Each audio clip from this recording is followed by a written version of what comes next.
9. Hit him with the classic. Oh, man. Episode 9. 9. Has it only been 9? See, we've recorded a bunch more that, due to technical difficulties, we don't know what the fuck we're doing, didn't actually make it to the internet. Oh, my God. You're right. I mean, I guess some music you can use. Also, future me, remember to edit out that F-bomb because you can't have one the first 30 seconds on YouTube. Otherwise, YouTube gets mad. Wait, is it just the first 30 seconds? Something like that. That's crazy. I know. Huh. So, War in the North. War in the North. Well, first off, I'm Charlie. I'm Charles. And this episode is brought to you by Sunkist. Orange flavored, why bother? Because who needs calories? Who needs sugar? Who needs sustenance? When you can just drink this stuff. Orange drink. That I'm sure is great for you. Causes cancer in 49 of 50 states. Hey, only 49? Hey, yeah. Luckily we're in Texas. We're not in the state. Luckily we're in the country. We're in of the Texas. state. Yeah. So, on that note, IMCF, Texas needs its own team. True. So, we're as much a country as Wales is. Oh man. Or Quebec. Oh. Excuse me, sir. It's pronounced Quebec. Quebecois. All right. So we just got back from a War in the North, which is one of my favorite tournaments. Yeah, one of mine as well. I love the 10v10 stuff. Vince Fashing and his crew up there run a good tournament. The refs are actually this were amazing, top notch. Yeah. They were so good. I don't even remember there being refs. Yeah, Alexa, knock it off. Every time we do a podcast, you got to tell me it's time to go home or time to clean up. You not my mama. Oh, now what? Come on. Alexa out here like, carry your ass to the gym. Can you believe that? Oh. Charles has left the building, and now he's locked out because the fingerprint scanner on the door will let him in.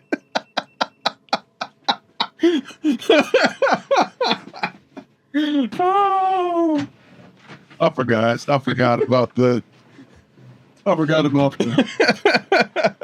We gotta. So I use Alexa in my house to run a timer to remind me to do things. So that's why this keeps going off, telling me to do shit. We have a thumbprint thing on the door in here, and I couldn't get back in. So. Keep my kids out because they come in here and destroy things. So, but War in the North, Spence Fashing and the Wyverns. The Wyverns are the home team, and Spence got a group there. They do a really good job putting this tournament on. Like I said, the reffing is so good that I don't even remember there being refs at all. That's how you know. That is the best reffing, right? Absolutely. I can't think of a single round that was upset by ref decisions. Yeah, or even like they kept the action going. Yeah. Well.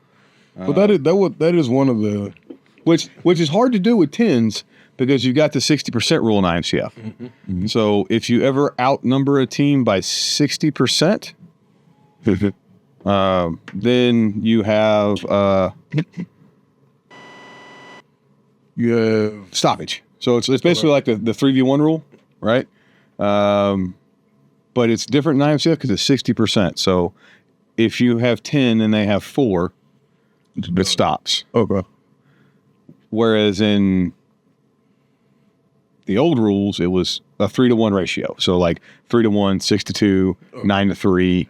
Which, to 12. Be fair, 6-to-2 isn't nearly as bad as 10-to-4. I mean, 6-to-2 is pretty bad, dude. Yeah, I mean, I don't want to fight that. It's bad. It's way more doable than. Nah, I mean, 10-to-4 is. I mean, 10-to-4 is not good either. None of those ratios are good. All of those suck real bad, actually. All of those really suck. Dude, okay. So, Wyverns, why did you try to ratio yourself at the beginning of the match?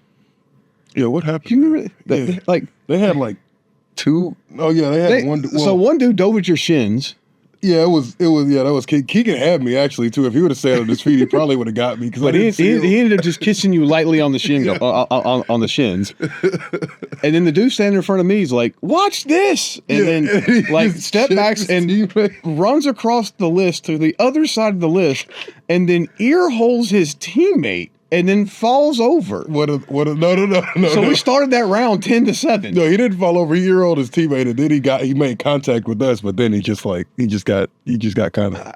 I think he embarrassed himself to the ground. Is what happened. Yeah, that was the strangest start to any fight. Yeah, that was wild. I have ever seen. Excuse me. Wyverns are all yelling in the chat right now. Fuck you, nerd.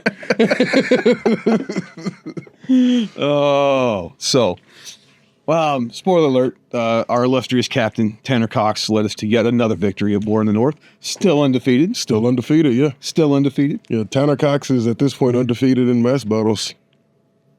As a captain, yeah. You are correct. Mm-hmm. It's 10 mass battles. He's undefeated. I'll say he's undefeated in anything bigger than 5 as the captain. Yeah. SJK's 5 ratio is kind of spotty. Yeah. And they're in a deep region. Okay,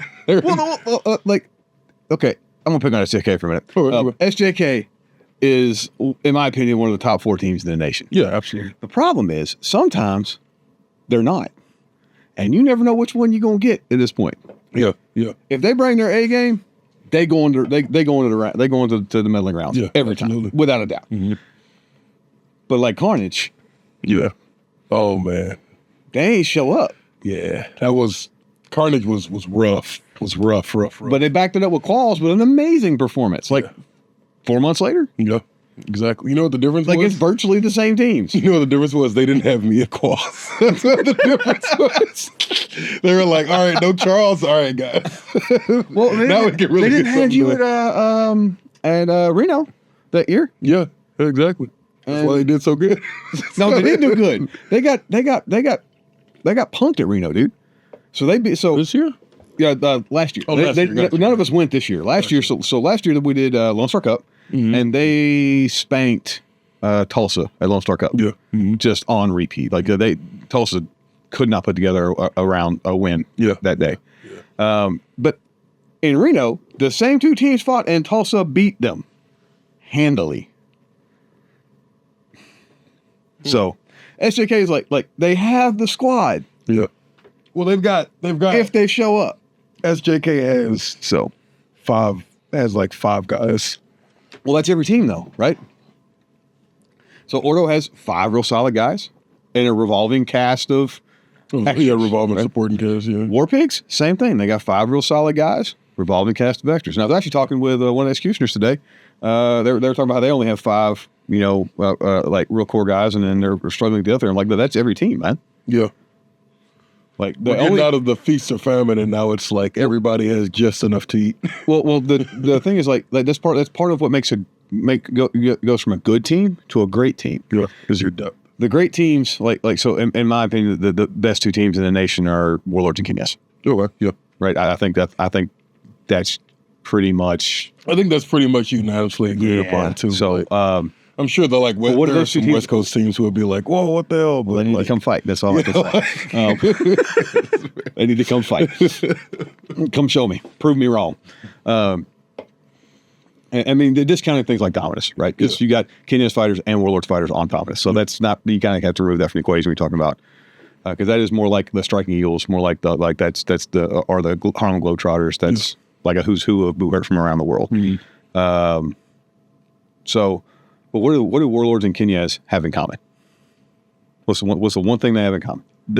Depth. They can always bring 8. Yep. Both teams have fielded multiple teams at tournaments. True. Right. And multiple teams, and both teams have done well. Yeah. Mm-hmm. So when you get to the point where you can field multiple teams, that gives you a depth to be able to bring 8 to a tournament.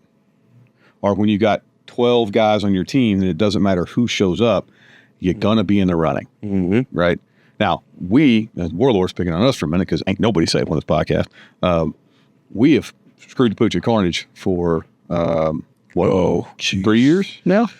Yeah. something like that. Yeah. Right. Yeah. And last year was the worst. We got our That was the first that was DNF. first DNF in Warlords history. We got our asses handed to us. Yeah, actually, because Right? every other tournament, we at least got kicked out Because we showed up with what, 5? Yeah. And Ended up with it was like, it's like, we'll Iron Man the gold bracket. No, we wouldn't. But Gabe's like, what if I just put all of you out of the tournament? The thing that was crazy is like So. the team draws were really unfortunate because there were a couple teams like there were probably like what were it, 10 teams in the gold brackets. Yeah. I'd say probably 5 of them teams y'all could have beat with 5 guys. Well, we y'all ran into, like- drew the hard mode round. Yeah, with, y'all ran with into the Dom's good back stuff. with Kinyez, right? exactly. And then I think our next fight was against Executioners, Yeah, so right? Which we didn't make it Executioners. So, but that was but I mean, even like you were on SJK, and SJK was they didn't win a match. yeah, not a match. So, Had some nail biters. but the like now, Grant, Colby, He had a great tournament. Grant showed up, Yeah, he had a great and he tournament. accounted for I think every takedown SJK had. Yeah, like everyone. I know I got So 2, 3. he's like, okay, I'm gonna shut up It now. wasn't. Yeah, I got like 2, 3 takedowns. I So- did not get a lot at all. But anyway, so point being, in the fives, SJK has a core of guys that if they show up and they perform well, they can do really, really good work. Absolutely. They proved that because after corners, they backed up. They went to quals with just their SJK roster, no mercs, and placed 4th, and then took the 16th team to gold medal in Mexico. Yep, Right, so that core SJK squad is solid. absolutely. Right, but they fight the same problem that a lot of teams do, where they're missing a rock star rotation.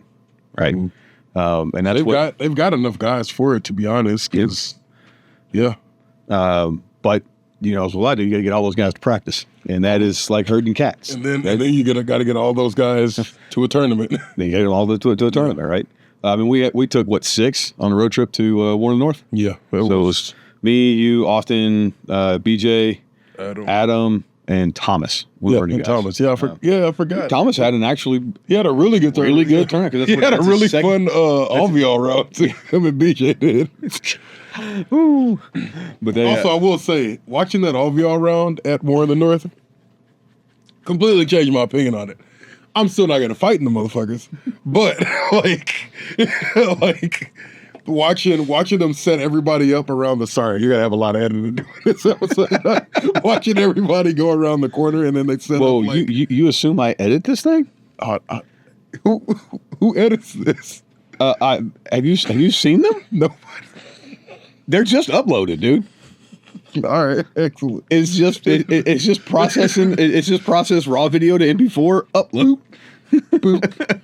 Boop. I am I've edited the incredibly videos, lazy. but they did the everybody around the outside, and then in the middle they had like this circle of guys who were all facing the people on the outside. So when it started, it was just people everywhere. A lot of fun to watch.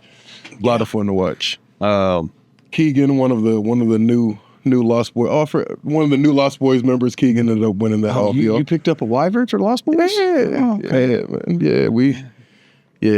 We had to expand a little bit. I should offer. I was told I got to offer Patrick Locker in the spot too because of what he did to me at War in the North. Oh, Yeah, you dropped Charles. You get a spot on the Lost Boys. man. I didn't. That's not what. That is not at all what I wanted to happen. But they were like, Charles, this is not good. "Yeah, dog." This Sunkist is It tastes like the ghost of a Sunkist next door. Yeah. I mean, it feels like I'm eating an orange pill and somebody said, actually, that's Sunkiss. And I lied to myself. Don't get this. No, that's a sponsor. Well, Sunkist ain't gonna sponsor this show. they're never gonna. It's a sponsor. It's a sponsor. Oh, so Team Texas. still undefeated War North. Yeah. So what makes that tournament so good is it starts at an appropriate time. Mm-hmm. Weapons check is at an appropriate time. Absolutely. It's not get there at the butt crack of dawn, and then we got to sit through all of the singles. But weapons check is only from 9 to 9:30, and then you don't actually fight till 2 or 3 p.m., but you're stuck there, right? None of that stuff. Hurrying up and waiting. Yep. It's just an enjoyable tournament. They show up, they're scheduled well, it runs well. All the refs do an amazing job. They didn't bounce any of my weapons to weapons check this time. I was out of my armor in 4 hours. All of our fights were done in about about 4 now hours. this year they were short one team from last year, and we fought best of 3 instead of best of 5. Hey, Spence, bring it back to best of 5. Best of 5. That's one of the best things about War in the North is getting the extra rounds, man. Absolutely. Or We hear need me more out. teams. Or hear me out. Do a chapter mate format. Oh, a chapter meet 10s format. Yeah, That'd be cool if that'd be dope. Yeah, all right. Yeah, Be hella dope. If no more than 4 teams show up, that's a great idea. That's rounds. a great idea, actually. We finished 4 rounds with 10 standing. Yeah. Which is about half the round. I think we fought 8 total rounds. So I think half our rounds we finished with 10 standing. It was a double round robin. And Kenyaz didn't show up. Sad times. yeah, Kenyaz. Come play with us, man. Next year. We know y'all got War in enough. the North. We know You y'all more got than enough of them big boys. Bring man. all of you Kenyaz fighters, field 2 teams. Bring a bunch of them Iowa Cyclones and them Utah Utes and whoever you got in that region. Colorado Wardens didn't have the whole team there. actually, They had to partner with Wyverns. Last year Wyverns had 2 teams there. So And New Order showed up for the second time. yeah, New Order. Yep. Yep. So Second time with the full team. yeah. So I would I'd like to see there. Salt Lake City. Oh, dude. That would be so cool. That would be dope, man. Crusaders, Wardens. It'll be dope to get like basic 2 teams from every region kind of to show up. That'll be. 'Cause what do we got 5 regions in the states altogether? Yeah. I mean, who knows? Yeah. I don't think. I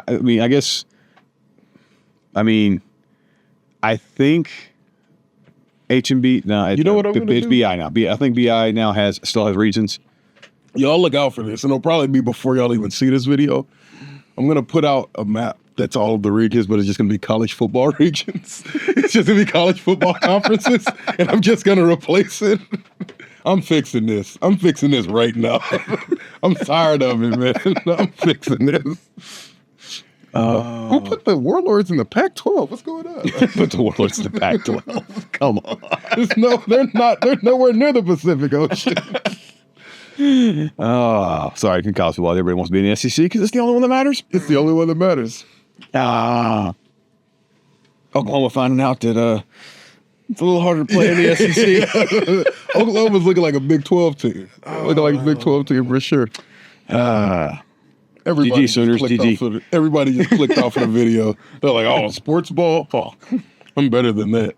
Oh. So, all right. War in the North has a really nice place for people to fall down. Yeah. That AstroTurf, that padded AstroTurf in that sports complex is... And to be honest, I think, depending on... Because you spiked that dude off the ground. So Charles is famous for hitting a stupid clean takedown and then falling the fuck over. That's kind of his MO. However, this time, Charles chases this dude in the backfield. And because he has a nat 20 charisma on every charisma check ever, he manages to do this in the open field so everybody can see him on the back rail. There's nobody anywhere near him, so it's right in front of the camera. And he hits this poor dude, with the cleanest DeSoto you have ever seen, and just bounces his head off the turf, and then runs off and axes this other dude in the back and drops him. And I'm like, really? But sure Charlie did something real cool too with the camera. Dude, the very next round, I think it's the very next round, I end up stacking 5 bodies in the corner. Yeah, I watched that actually. Do you know what you can't see? Me doing shit nothing. because the camera is on the other side of the list, and it's just a stack of. It's just like the scrum and me and you can't see anything. You just when the round's over, you just see me standing there in the corner and a pile of bodies at the floor. It was really great to watch because Austin was standing in the middle, and he's just anybody who's Austin swings like a fucking truck. Don't get hit by Austin. Yeah, don't get hit by Austin. Don't get hit by Austin just standing in the middle, just swinging, and guys are dropping. And Charlie's just like, here you go. Here you go. Dude. All right, here you go. Austin hit one guy so hard that I was holding that his buddy that I was holding took a knee. Yeah. I had headlocks on both of these guys. Austin hits this guy over here so hard, he goes, ow. And I'm like, you can take a knee. And he's like, I think I will. And I looked at him and I'm like, you don't have to get hit. You can go down too. And he's like, that's a good idea. And I just pushed both of them over. Oh my God. I had my first ever of like verbal charisma kill. Walked up to a dude getting held by two of my teammates, and I'm like, you should go down. And the guy's like, yeah, I'm gonna go down. I was like, all right, because at first he looked like he was about to fight me, and I was like, man, this is gonna suck for him. And he's like, yeah, I'll go down. Dude, I was holding one guy in the back, like the very last round that Tanner comes screaming over and starts smoking him in the shin. And I'm like, hey, dude, you can go down anytime. You don't have to take this ass whooping. You can just go down. And he's fighting. And then Adam runs up. And just Adam decided he was just going to swing a two-hander all day. Yeah. And so he had this giant, like, 2 foot taller than him pole arm. Two-hander was like 6 foot. Adam's 5'7", maybe? Something like that. This pole arm is way taller than he is. It's meant for me. And he's just smoking people with his two-hander. He goes over and Tanner hits him low. Adam hits him high, and he goes, oh, God. And then I'm like, you can go down. And he's like, yeah. And so I start shoving him down, and he's like, no, I got this. And then starts to fight back. And then Adam hits him one more time. Oh, God. And then he collapses and folds outside the ring. It was like, bye. Oh, my God. Man, he got the brake speed off of him.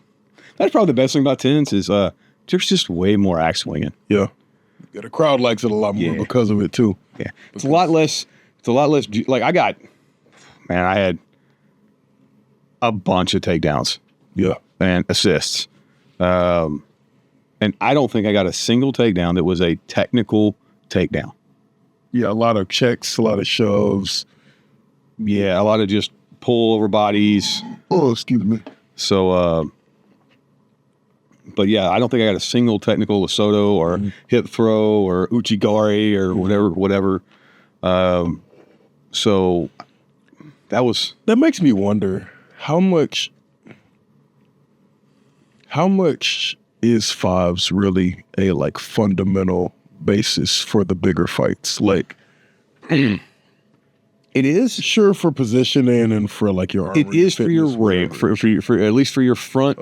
For your four rail guys on the front, they've got to have that base. Mm-hmm. But once you get open field, I think it's less. Yeah, and more into the realm of football, rugby, hockey, this more mobile type thing. And that's not to say that you won't be getting judo throws and stuff. I mean, I watch people hit the size and all that crap at Warren North. Well, that's the thing. It's just that it becomes less of an important because a lot of your takedowns. And we teach this in fives, right? So we teach it when you. So if I'm grappling with somebody and Charles comes up, Charles is probably going to get the takedown, okay? Because the guy I'm grappling doesn't know Charles is there. Yeah. So that initial handoff gives Charles an advantage that other guy's going to have a hard time coming back from. Be it a head rip, a foot pick, an axe strike, like whatever. He's going to get more bang for his buck off that transition of control of the guy that we're fighting. Because that guy doesn't know he's there, right? And then what we train is if Charles doesn't get the takedown, we're going to try to transition control back again and again over and over and again and again until that guy loses ground every time. Yep. If we're doing that correctly, he loses ground every time we trade him back and forth. And you usually get your takedown off that transition of control. Mm-hmm. So and a lot of that is transitioning from head rip to hump and bump. We may try to hit a double hump and bump. Then it may be roll from that. Somebody gets a guillotine. Guillotine turns into passing guillotine back and forth if we need to. Like somebody will sprawl, foot pick. We may call a rodeo and or you go high, I go low. Go high. But there's a bunch of stuff we to try to get that change of position. Also, that is the worst part of my game. If I'm working with somebody and I'm not striking them, it's the hardest part to do well. Yeah, because you have to be in sync with your team. You have to be training with your team. It's not something that you can just walk up to as a merc and go, okay, we're going to do this thing, right? You have to have trained it so many times. When you walk up to somebody, you're like, all right, switch. Mm-hmm. They know what's coming. They know what that means, right? Yeah. I will say, like the most success, and probably the only time I've been successful in like verbally during a fight was when we were at the Arnold, and I was actually talking to two teammates, and I wasn't in the fight at all. Really, I was starting to hold in my ex, but Matt and Stark, I think, were fighting against each other, and I was like, "You got the takedown," and I was like, "Matt, just hold him." And I said, "Start push," and then they got the takedown. Yeah. I was like, oh, that's the first time that's ever happened. Because like I can't hear in my damn head. I just drum my mouth all the time. Yeah, like yeah, exactly. I'm breathing. I'm talking. I can't hear you. But not the tens tend to equate to more assists. Mm-hmm. More axe strikes, bigger axe strikes, more axe strikes, more cross checks, more action happens in the field. There's more movement. Mm-hmm. It's less just the rail fight up the rails. You win one rail, then you win the other rail, like Foz is. There's more cross game, so your flankers matter way more, way more in the tens. It becomes a more dynamic fight, a much more dynamic fight, and it's why we both think it's the future of the sport. Yeah, right. Yeah, absolutely. The fans love it. Like the at Warner North they had two sets of stands that were completely full. Yeah, they were both. I don't know how many people that equates to. 200 to 400, somewhere in that range. Yeah, a lot of folks. So real good turnout for fans and fighters. The event is fantastic because it's kind of indoors, so it's not in the sun. Yeah, and we lucked out. Like it was pretty cool the last two times we've been. Like this time it was not. Was it? It was hot, dude. Was it hot? Yeah. Like it got, there was no wind, and it was like, it was only like 80, 85 degrees, but there was no wind. Okay. So it was, and so I was just in there cooking in my armor, right? Like I actually broke a sweat. I stepped out, but I did step outside to get the wind over. But yeah, I actually broke a sweat. It was getting rather warm. But yeah, like I said, it's a very good tournament. You guys should definitely attend if you're looking at going to a tens tournament. It is also the only dedicated tens tournament in the country. Yeah. And yeah, dude, it is such a good tournament. The thing is, where it's at right now is the skill level of fighters is not massive. Yeah. Right. Mm-hmm. They're all like that mid-level fight. So it's a great place to come try things, learn new stuff, try strategies. We rolled in with 4 lineups. Yeah. So Tanner already had 4 lineups for us. We had A, B, C, and D. Mm-hmm. I'm real mad that D wasn't F for fishing. All right. We need so 2 more, and then we can move the D to the F. So and it was kind of a hockey style line change between rounds. Between matches, Tanner's like, all right, we're running A and C this round. Okay. All right, next round we're going to run B and A. All right, this round we're going to run D and F. All right, so sorry, not D and F, C and F, or C and D. But there wasn't F line. That's what I'm mad about. It was F line. Should have been F line. See, it should have been F. See, Tanner, it should have been F. Also, the tens gives you more possessions, of course. Like yeah, you have not only like a flanker in the rail, but you also have kind of like a winger position that's somewhat of a mix between the 2 and the 3, just all kinds of stuff. Yeah, so you get that you got the we got rail, wing, slot, and then like your dedicated like flanker types. Yeah. Right. Your centers. Yeah. Right. Your midfield centers. Slide. Yeah. Center. Yep.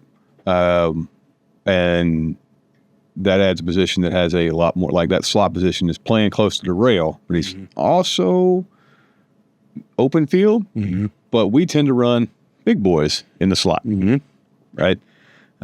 So you end up with a guy the size of Austin or Charles. Yeah. Running in that 3 or 4 position as a slot. Normally with the axe. Right? And then so our fishing line, our D line, we run One side is going to be all heavies. That's usually the right side. It's going to be all heavies. The heaviest guys we've got the field, they're going to go over there, and they're going to sit there and they're going to grind and slow damage and just eat on that side. Just go forward. On our typically left rail, we're going to run 2 solid rail grapplers.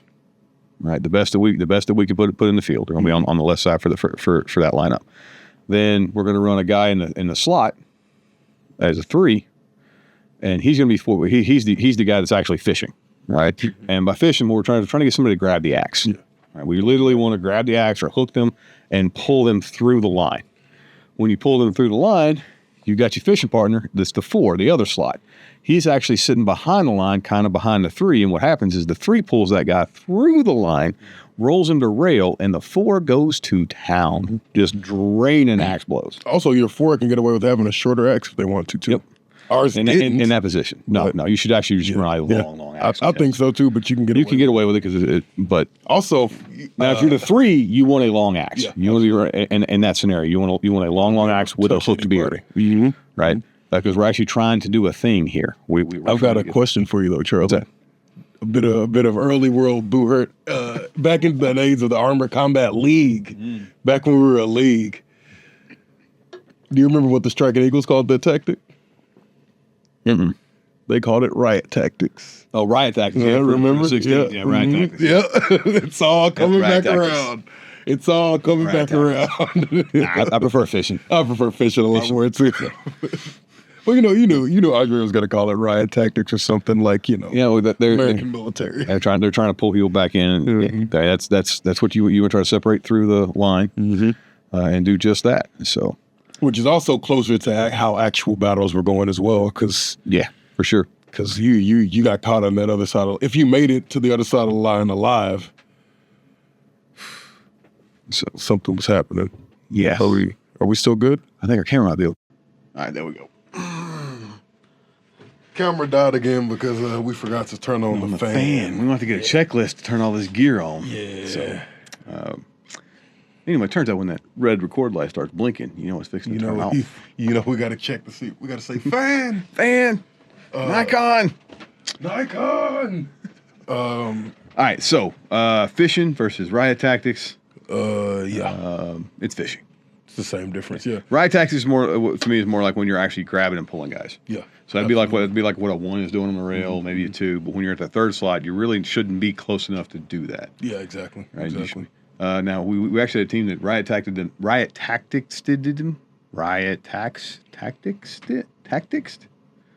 that riot tactics? How do you turn it into a past tense verb? Anyway, they riot tacted themselves. Yeah, dog. It's gonna drive me nuts. It's drive me nuts all night. Riot tactics. Riot tacted. They riot tactics themselves. Yeah. They decided to run hell for leather at me and Grant Colby. Oh. And Austin was the 3 in the 3 slot. And that's how you ended up in the corner by yourself with all them bodies around you. Yeah. Because they were like just overloaded. They can't all stop us. I remember I was sitting out for that when I was watching Austin just swing, and every time he swung, somebody fell over. I was like, that's not gonna. Yeah. It's not going to work if somebody doesn't get on. Well, their 1 rushed. Grant pulls him. Me and Grant pull him down. Mm-hmm. The brush of bodies pushes Grant over that dead body. Mm-hmm. They're right from in the back of the rail. I grab 2 guys in the headlock, roll to back of the rail. Austin hits this dude. He goes down, and I'm like, "You want to go down too?" And he's like, "Yes, I do." And I push him over the bodies, and so now I got a pile of bodies that I really can't step over, and I'm trying to figure out how to get over these guys. And then this guy walks down the rail backwards. I guess somebody had pushed him down the rail. I don't know who it was. Yeah, he was falling backwards. And so I reached over, grabbed him by the head, pulled him over the stack of bodies. Mm-hmm. And then Austin shows up with another guy grappling on the rail. And I'm like, what if I grabbed you by the head and pushed you over the bodies? Yeah. And so now there's including Grant, 6 bodies around me in the corner. And I'm like, and one of the guys in the crowd goes, I guess you live there now. Yeah. Yeah. He was just chilling. The end of the round, he's just standing there. And I was like, man, there's no way he. People's feet have seemed to have gotten a lot better overall too. I was watching some fighting from the first Carolina Carnage I think we did as a team earlier. Oof. And oh my goodness. First off, look, the sport has gotten so much better in the last 5 years. Everybody was so ass back then. There were no good fighters. Everybody talks about what happened if Michael Jordan in his prime, played. playing. Look, there ain't none of that in Boo Hurt because if you were in your prime 5 years ago, you're gonna get the floor wipe with your ass. Yeah, exactly. Against an average Boo Hurt team today. Yeah, exactly. Exactly. Because the sport, the meta and stuff has just changed so much, and that's part of the reason like why teams like the Executioners haven't really kept up with their dominant positions, right? Exactly. So like. The Executioners used to be like The hushed tones. Oh God, the Executioners are here, right? Oh no, Yeah, because the Executioners were going to beat you, and they were probably going to hurt you. They were going to injure you. They were going to. Somebody was getting jacked up that round. Now, the Executioners are kind of the best of the mid-tier teams. Yeah. They're the gatekeepers to the top tier, as it were. If you can regularly beat the Executioners, you are now a top tier team. Exactly. Right? When they used to be de facto the number one team. And it's not that they've gotten worse, it's that they haven't kept up with the meta. And I know they have 2 locations now, apparently. Do they? Yeah, Knights Hall, I just saw it. Knights Hall has a second location in Massachusetts now. In Massachusetts, Like a little bit. I mean, that's next door to Knights Hall. Yeah, I think it's like. I mean, they're technically Nashville, New Hampshire, but that's like an hour from Boston. Yeah, I think they're like 2 hours south of that. But the new location is. Yeah, I don't actually know. which is interesting. It's weird to gauge distance and time. Yeah. There, because if I tell you that we're 4 hours from Houston, I have in my mind that we're 4 hours from Houston. Exactly. Right, and that's like several hundred miles. Or a couple hundred miles. Yeah, up there 4 hours can be 20 miles. Yeah. Because they don't build roads. Yeah, it's kind of wild. The roads are. So last time I was up there, I drove from Boston down to Tauntaun. Yes, there is an actual Tauntaun spelled the same way as the mythical beast from Star Wars in Massachusetts, and it's 30 miles from Boston. It took me 6 hours to get there. Yeah. You did a lot of standing still, didn't you? No, it was a lot of just crawling down the road at like 5-10 miles an hour, man. It was miserable. So, but anyway, yes. But so no one of them Yankees act like that. Don't care. It's also why they have a hard time traveling, right? Yeah, that like makes sense. where was like, man, I can't believe you drove to War in the North, and I'm like, it's not that hard. Yeah, dude. dog. It's literally just get on the road and go. It's a really nice, easy drive, actually. Mostly especially when you sleep the whole way, Charles. Yeah, I didn't sleep. I didn't sleep the whole way, but I slept a good bit. You and BJ. Man, that's that road. That sleeping on the road was the most sleep I had gotten in the last 3 months.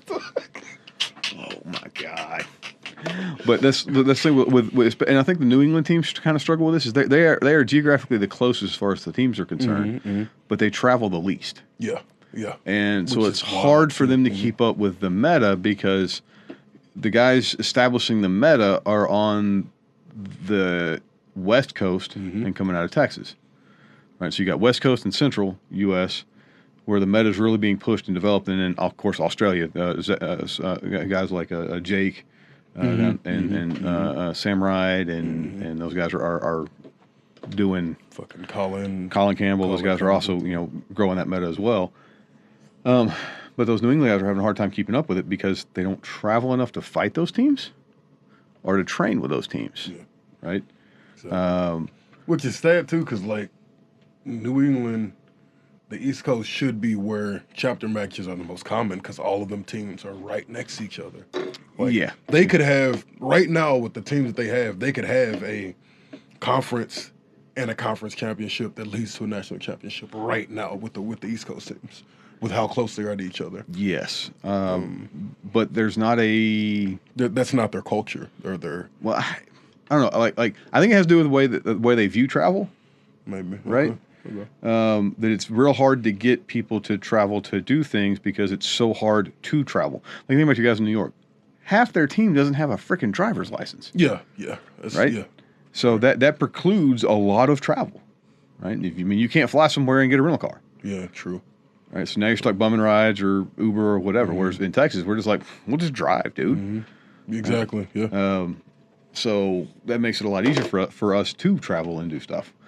So I think it has a lot to do with it. I think a lot to do with it is not really training with the guy with the other top teams. Because one of the things that we try to do is, I know we as warlords, we try to train with everybody. Yeah.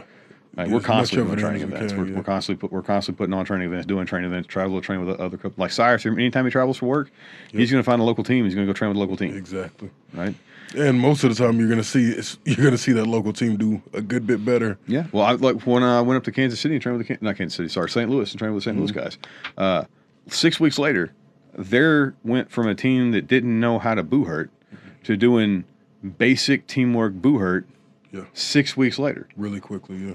And it just took somebody showing them, hey, this is the meta. This is what you guys need to be doing if you want to be a competitive team. Yeah, and they already had some of the best tabbers in the league. Oh, they do. St. Louis has the flyest tabbers in the U.S. Like they are. The three rivers coming together. Yeah, that is. And then the Florida leaves because it was a French setup. Yeah, that is a fantastic tabard. So phenomenal. And another thing that should be like that used to be like top, like one of the top teams in the nation was at the time, they were the Iron Horde back in the ACL days, and that's the Midwest teams, right? Would make up the Iron Horde and the Iron Horde region, and the Iron Eagles now they're eventually. kind of not. Yeah, and it's just because they don't train enough with the meta. I'm trying to think, training that teamwork, training that stuff, and another thing. Where are those guys now? Most of them are retired from fighting. The only one that is still semi-active is Patrick Lochran. Yeah, you're right. Yep. So, with those teams, they're not. And the big thing we're seeing with teams that are like super competitive, and teams that are not as competitive, is the teamwork aspect. Yeah. Like one of the things that makes the Berserkers and and Pale Horse such good up and coming teams is their competition. Their teamwork is on a competitive level. They're not solely relying on people being really good individual fighters, right? Whereas your old guard or whatever you want to call it, right? They're still tending to view people as an individual fighter asset, as opposed to what can this person bring to the team dynamic, right? Case in point, picking on the Warlords again, if Austin is a fantastic fighter, he's one of the best in the world, in my humble opinion. Absolutely, right? for sure. I agree. Like he just is. Yeah, I'd wholly agree. No, that's yours. This one's mine. But this one's he is him and that Dr. Pepper boy over there, dude.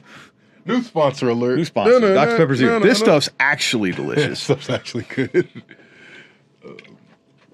But if you take Austin and he doesn't have any support, like if he doesn't, he is neutralized completely. Yeah, exactly. Right. Exactly. And so if you're still fighting without that team dynamic, without that idea that hey, we have certain roles that we have to fill in the team, you're hamstringing yourself, and because you don't have 8 Bretts on your team, that it doesn't matter if they're fighting as team workers, individuals. You don't have that, right?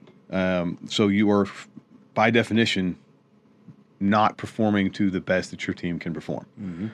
And so if you're looking to train, like and get better and get good, if you're a team captain or in charge of your training, you're the coach or whatever, you should be training teamwork above all else. Absolutely.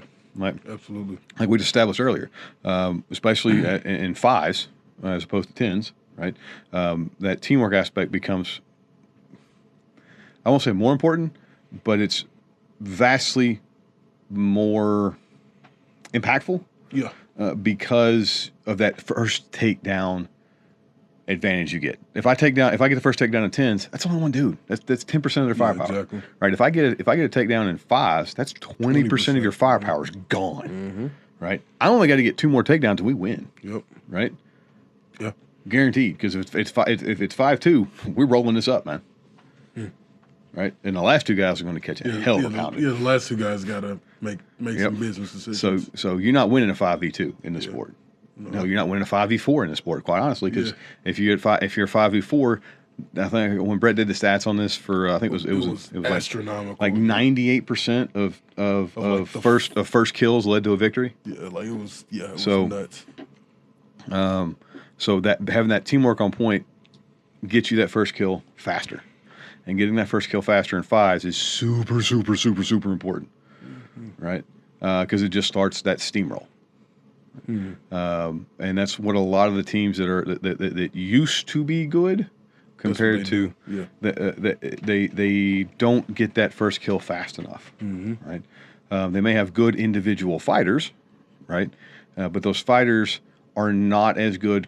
They are not more than the sum of their parts. Exactly. Right? Exactly. Whereas if you take the Warlords lineup or a Kinyaz lineup, they are more than the sum of their parts. And you've already got guys who by themselves can kind of go anywhere and fight. Yeah. I mean, But anybody from a Warlords lineup or a Kinyaz lineup is going to be an asset to another team. Exactly. Right? I mean, Charles has proved that fighting with SJK. I mean, you got how many medals overseas do you have with SJK now? Oh yeah, Right. Yeah. Hell, Ukraine. Yeah, actually, yeah. I wasn't Ukraine and thinking about Mexico. that. You were working for Ukraine and Mexico and making huge impacts on the play. Yeah. Right. With a bronze and tins. Right. I guess So- need a. Oh, I guess we should show the. Keep talking. Keep talking. You To getting people. the- We got to show everybody Oh yeah, the War new in the new North? swag from War in the North. the new swag from War in the North. Yeah. Get on them. Congratulations to War in the North with medals that don't have stickers on them this year. Yeah, That's man, shout out to them, man. They really leveled up. Got the gold right there. Got the little. So- That's the thumbnail right there, Charlie. That's the thumbnail. That's the thumbnail.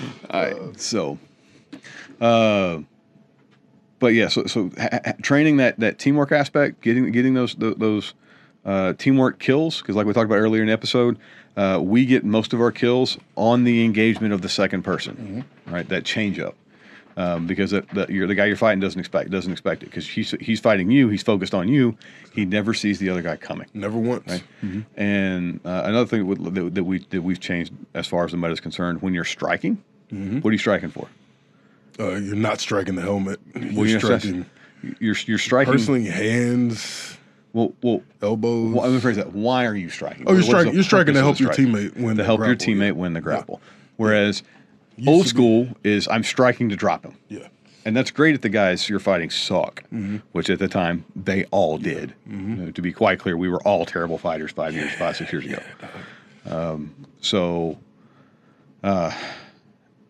If you change that to be I'm striking to make the guy move or to give my teammate a better position, now your guy who is grappling gets a better chance to advance his position for the takedown. Now you're actually being a teammate instead of just being a Well, that's fighter. something like Sean and here recently Andrew McCabe has really started excelling at. Right, you'll see McCabe run in, drop a shot or two, and then bounce.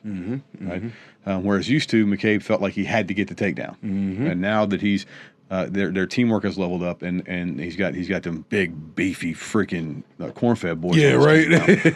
You can see he's much more comfortable striking and leaving, and that's something Sean's always done very well. Sean's always sprinkled his love around the field. Absolutely. Right.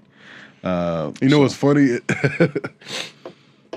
Both Sean and McCabe changed their fighting styles for the same issue, but it came from it came from different spots. Almost took out the microphone. RIP to headphone users. But Sean got really good at sprinkling his love and leaving because his fitness level was lower than he felt like it needed to be. And So he's getting exhausted in the grappling. yeah, and McCabe got there because his fitness level was high enough, but he was just running around all the time and getting tired. Yeah. So it's really funny how two similar fighting styles, or pretty similar fighting styles, ended up kind of in the same place from From completely two different different aspects, locations. Yeah. So yeah. But anyway, like we were saying, like we're trying to level the sport up. We train places everywhere. War in the North. Last year we put on a big training thing after War in the North. We didn't have time to this year. Everybody was done afterwards. Everybody was exhausted. But I know that we've got looks like 3 teams that we picked up at War in the North for doing Buhurda's Left chapter matches. So and Keep an eye out on that one. we got a whole podcast coming dedicated to that. That might be the next episode. We'll see. But it's coming up. We're going to kind of explain in depth what we're doing with that and the purpose behind us pushing this chapter match format and how we're setting these events up. And a lot of it is specifically with the Rule set. with just the idea to grow the sport, right? To make the sport bigger, better, more awesome. Exactly. To close the gap between your tiers of teams, like a tier 1 team versus a tier 2 team versus a tier 3 team, right? We need rivers between them, not the oceans we have. Yeah, like we would like, because like Carnage does this with the Gold Silver League, right? The Silver League is super competitive within the Silver League, right? But none of those teams stepping up to the Gold League are competitive at all. Exactly. Right? Yeah. And any team from the Gold League steps down to a Silver League, and it's a raffle stomp. Yeah. Exactly. Exactly. So what we want to see is that close. We want to see that gap close. So you got the top level teams in the Silver League can bleed over to Gold, using Carnage's terminology, and those bottom teams in Gold are constantly swapping out the teams from Silver, right? So we can get that constant influx and raise level of fighters. Because at the end of the day, what's it called when those leagues do that? It's called a relegation. Relegation, similar to like a relegation. So in soccer, they have relegation. So if you're, do you think I watch soccer? No. Of course. I mean, I'm a red-blooded Texan. I watch the correct football. He said only time they kick is when God intended, and that's for a field goal or a kickoff. I was watching some Canadian League football the other day. They have. Oh yeah, you can like punt from anywhere. Or you can just kick, and if it makes it to the end zone, it's a point. Yeah, Canadian football is nuts. They have some wild rules, dude. Yeah. So anyway, soccer relegation. So basically in relegation, if for example, FC Dallas, the Bulls, are in the lowest league, but if FC Dallas started just winning all their games, they'd eventually get a relegation match against a team in the next tier of league. If they win it, or a promotion match, they can get promoted until they get all the way up to the Champions League. Does the other team drop? Yes. Oh yeah. No, it's not. Nah. A road that runs north also runs south.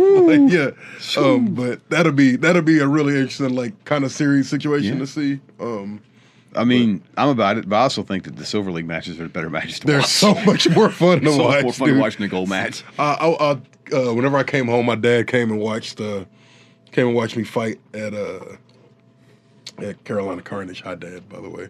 And hi, Mom, too, because I'm sure you're probably actually watching it. He just has the link. Hi, Mama Harris. I was like, yeah, those guys. He was like, who are them dudes over there in the other league? I was like, yeah, that's the Silver Division. That's technically like League 2. He said, yeah, them dudes are over there smashing. I was like, yeah, they're a lot more fun to watch. He said, yeah. So it's not unknown that. Well, the current meta is boring. Yeah, exactly. I mean, the current meta, just full stop.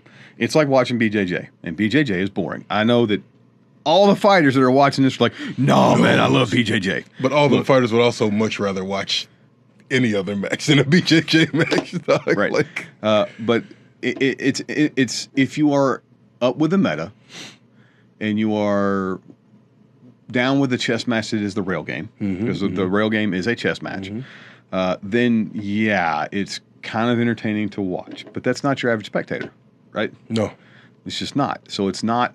So it's disingenuous to say that the meta is entertaining just because you enjoy it. Exactly. Right? Exactly. I enjoy watching really boring videos on YouTube. Like, you look at my YouTube history and I'm lame, man. I'm really lame. I just watched like a 30-minute video on like how bottle caps are made with my kids. Dog, it is not an entertaining YouTube history. Right? You watch YouTube like a dad. My favorite TV show was How It's Made. But that's mine too, though. Like, How It's Made also slapped. But so that was my favorite TV show back when we watched TV and not YouTube. Oh my God, what a time! Yeah, but so anyway, just because you enjoy something doesn't mean it's entertaining, and that's the problem with the current meta is it's not entertaining. Yeah, it's just not. The way you solve that, like we talked about, is chapter matches and tens. It changes the meta, and tens changes the game. Here's the thing.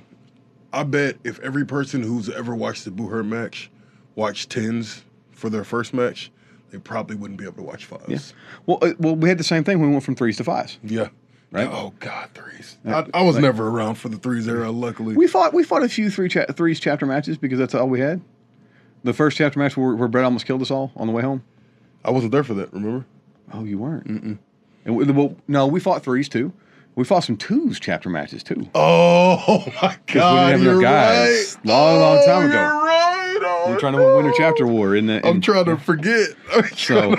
But yeah, I mean, threes are not that far gone. I mean, 6 years ago they were still fighting threes. 7 years ago they were still fighting threes. Jeez, yeah, you're right. So now, and that's like the women's division is now 3s to 5s. Yeah. And we're talking about the women's teams are having a hard time getting enough teams. And it's like, well, y'all just went from 3s to 5s. You haven't. It's not that you're not getting enough fighters. You have the same amount of fighters, but your rosters are twice as deep. Yeah, exactly. So you have half the number of teams. That's like I said. That's why. You need new I want to fighters. see women's 8s, bro. Bring women's 8s. I mean, right now they can't get two 5 teams together. Yeah, fair. Like fair. so, I mean, like, don't get me wrong. I get it. 5s is way better than 3s. Not saying it's not. 1000%. Don't give us the hate in the comment about women's need to fight 3s. That's not what we're saying. All right, what we're saying is, if you can't get more than 2 women's teams at an event, it's because you were only getting 4 3s teams. Gotcha. Yeah. Right. That's all we're saying. That's it. Yeah. Right? Actually, yeah. The number of women's fighters hasn't increased enough to get 5s, multiple teams of 5s at events. Do you know where we are on because I know Wax Giving's coming up and they have 2 women's teams for Wax Giving. Oh, geez, okay. And they fight the women's teams. I think are fighting Sunday, and the men's are fighting Saturday. Nice, So, if you're wanting to come spectate that, that's a chance for Wax Giving to be a chapter match. It's not going to be. No, it's not. It's It's Boer International. They don't believe in the way, the light, and the life of chapter matches. Dude, so if Boer International picked up chapter, imagine a Grimaldi versus Dominus chapter match. You're right. You want to talk about some sparks flying, man. Or White Company. Right, I was about to say White Company. Yeah. So, all right. On that note, we approaching the hour mark, and we ain't going over an hour. Yeah, not at all. So, we'll see y'all on the next episode. I'm Charles. I'm Charlie. He's the pretty one. And don't forget to hit us up at merch.beweirdoflove.com.